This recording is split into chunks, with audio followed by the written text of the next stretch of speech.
안녕하세요, 농부 달콩입니다. 오늘은 저희 농장에 참깨 포트 파종을 하러 비닐하우스에 잠깐 나왔습니다. 사실은 오늘 참깨 포트 파종을 할 게 아니고 이 옥수수들을 심었어야 되는데, 진작에 이게 한 열흘 전이 한 보름 전에 들어갔어야 될 거가 아직까지 밭으로 못 들어가고 이렇게 하고 있습니다. 요즘 봄 날씨가 워낙 개팍해 가지고 냉해 음료 때문에 엊그제도 굉장히 추워가지고 또 서리가 왔었거든요. 근데 내일이랑 모레 정도에 또 서리가 온다 그래서 어차피 늦은 거 2, 3일 더 늦게 심더라도 안전하게 요번 추위 좀 없어진 다음에 그때 심자 그래가지고 한 요거를 한 2, 3일 정도 더 늦게 심기로 하고, 오늘은 참깨를 포트에 파종해서 앞으로 한 달 후에 봄밭에 정식을 하도록 하려고 합니다. 저희는 참깨를 직파로다 하지 않고 이렇게 포트에다 파종을 해서 육묘를 한 다음에 이식을 하는 육묘 이식으로다가 재배를 합니다. 포트에서 육묘를 해가지고 나가는 게 오히려 더 번거롭지 않냐 라고 생각하시는 분들 많을 텐데, 저도 전에는 직파도 해봤는데 막상 일을 해보니까 이게 물론 육묘 기간이 있기는 하지만 그래도 이게 일이 훨씬 더 뒷일이 좀 적은 것 같아가지고, 그리고 모종의 크기가 다 동일하게 잘 나오기 때문에 밭에 쭈그려서 돌아다니면서 구멍당 포기 개수를 맞추고 북주기를 하는 것보다는 이게 일이 훨씬 더 수월한 것 같다라는 판단으로다가 포트에다 파종을 합니다. 트레이는 105구 포트를 써요. 보통 참깨를 128구에다들 많이 하는데 저는 무조건 105구에답니다. 그러면 달콩이가 왜 105구에다 파종을 할까요? 보통 참깨는 이렇게 파종 후 한 달, 딱 30일 동안 육묘를 했다가 30일 후에 봄밭에 정식을 합니다. 그래서 참깨 심는 날을 항상 역산을 해야 돼요.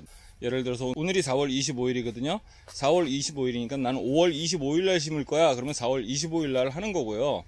예를 들어서 6월 10일 날 심을 거야. 그러면 언제? 그렇죠. 5월 10날 한 달 전에 이렇게 파종을 해줘야 됩니다.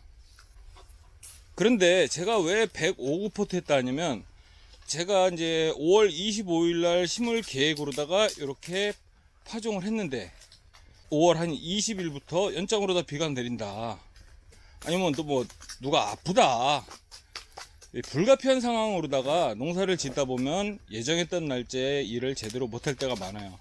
그러면 어쩔 수 없이 이거를 조금 더 늦게 심어야 되는 경우가 발생을 합니다. 그럴 때 128구 포트는 포트에 들어가는 흙의 양이 적기 때문에 며칠을 더 늦어질 경우에 얘가 노화가 돼 버려요. 근데 105구 같은 경우는 이 상토가 훨씬 더 많기 때문에 그런 현상이 훨씬 덜해요. 그래서 버티는 힘이 한 일주일 정도 늦게 심는다 그래도 크게 문제가 되지 않아요. 이 옥수수의 경우에도 그래요. 이것도 128구에다 많이 하거든요. 지금 봄밭으로 다 나가는 거에 거짓말 열흘 이상 늦게 나가고 있거든요. 만약 이게 128구였다면 이렇게 열흘 이상 버티질 못해요. 벌써 밭으로 나가지 않으면 얘가 노화돼 가지고 뭐가 좋지를 않게 돼요. 근데 요거는 아직까지 한 봄밭 정식일을 한 열흘 정도 지났음에도 불구하고 뭐가 아직도 그렇게 나쁘지 않습니다. 그렇게 노화가 많이 되지 않았어요. 여기 색깔이 지금 약간 안 좋은 것들 있죠. 이거는 하우스에서 육묘를 했는데도 불구하고 냉해를 살짝 왔던 것들입니다. 이렇게 냉해가 왔던 것들은 이파리가 이렇게 됐고요. 그렇지 않은 묘들은 다 정상적으로 돼 있고, 이 정도 냉해는 다 사는데 아무 지장이 없어요. 제가 128구 대신 150 포트를 사용하는 이유는 이렇게 내가 정식을 계획했던 날짜에 예정대로 정식을 제대로 할 수 없는 불가피한 상황이 나왔을 경우에 그때는 128구보다는 상토의 양이 많은 105구가 훨씬 더 좋다. 물론 72구짜리 하면 더 좋기는 하겠죠. 근데 그거는 약간 비효율적인 것 같고, 콩이나 이런 것들은 저도 72구를 합니다. 제가 왜 달콩이냐고요? 제가 원래 과수만 하시는지 아셨죠? 저는 과수만 하지는 않습니다. 원래 제가 했던 주장목은 콩이에요. 그래서 제 닉네임도 알 좋은 콩, 달콤한 콩, 그런 좋은 콩을 만들자라는 이름으로 다 원래 시작했던 게 콩이었기 때문에 그래서 저희 집 사람은 알콩이, 저는 달콩이라는 닉네임이 처음부터 붙었던 거고, 그래서 닉네임만 들어도 그전에는 아, 얘가 콩농사 짓는 애구나 라는 걸 많은 분들이 아셨더랬어요.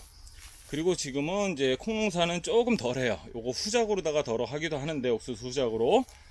그리고 지금은 많이 하는 게 이제 옥수수 재배, 그리고 참깨도 하는데 참깨 품종에 대해서도 잠시 후 말씀드리겠습니다. 예, 사실 이 포트 파종 일은 거진 다 저희 집사람이 혼자 다 합니다. 저는 거진 도와주지 못해요. 다른 일을 하는 일하고, 저도 사실은 지금은 이제 옥수수밭 비닐 멀칭을 또 해야 되는데 바람이 너무 세서 오늘은 못했고, 예, 보통 이렇게 포트에다 육묘하는 거 관련해서는 저희 집사람이 주로 다 하는 편입니다. 자, 저희가 심는 참깨는 황금 참깨예요. 조금 생소하신 분들이 있을 겁니다. 자, 이게 바로 황금 참깨예요. 깨 색깔을 보시면 깨 색깔이 일반 깨처럼 하얗지 않고 요건 노랗죠. 예, 노란 황금색의 깨다 그래가지고 황금 참깨라고 합니다. 아마 우리나라에 저한테 참깨 종자, 수지 참깨 종자를 사가신 분들이 어마어마하게 많으실 겁니다. 저는 전에는 제가 수집개를 좀 했었어요.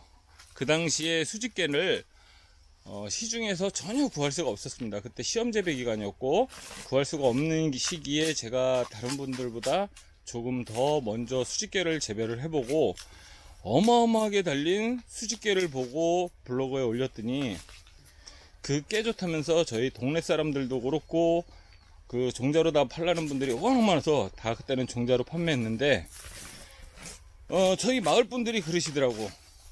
한 해 딱 심어보시더니 수집개를 안 심으셔요. 그래서 왜 안 심으세요? 그랬더니 맛이 없답니다. 예, 수집개가 수확량은 어마어마한데 기름을 짜면 맛이 별로 없습니다. 그래서 저는 수집개 대신에 전에는 안산깨도 해보고 뭐 말리깨, 그 다음에 풍선깨, 대만에서 가져온 수입깨들도 해보고 다 해봤는데 지금은 딱 오로지 이 황금깨만 합니다.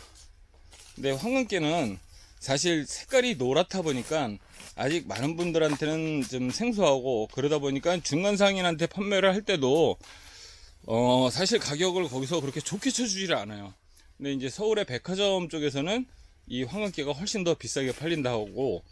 근데 깨소금용으로 다 하기에도 약간은 거부감이 있습니다. 색깔이 노랗다 보니까. 근데 왜 제가 황금깨를 하느냐? 일단은 참기름이 기가 막히게 맛있습니다. 기름집에 가서 기름을 짜면, 우리가 참기름 짤 순서가 돼서 기름을 짜게 되면 그때 다들 물어봐요. 이건 도대체 무슨 깨야 하고. 아이고, 우리 집사람 일 잘하네. 입 대빨 나왔겠는데 나는 일 안하고 떠들기만 해서. 그만큼 이 황금깨가 기름을 짤 때 확실히 맛이 좋더라고요.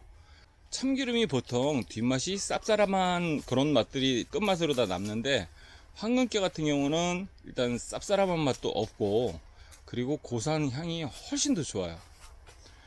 대신 이게 수집깨보다 수확량은 좀 적은 편입니다. 수집깨는 어마어마하게 달리잖아요. 가지깨고 곁가지에 달리는 양들도 어마어마한데 비해서 이 황금깨는 수집깨보다 키가 작고, 물론 이것도 가지깨기는 하지만 곁가지가 그렇게 많이 달리고 왕성한 편은 아니에요.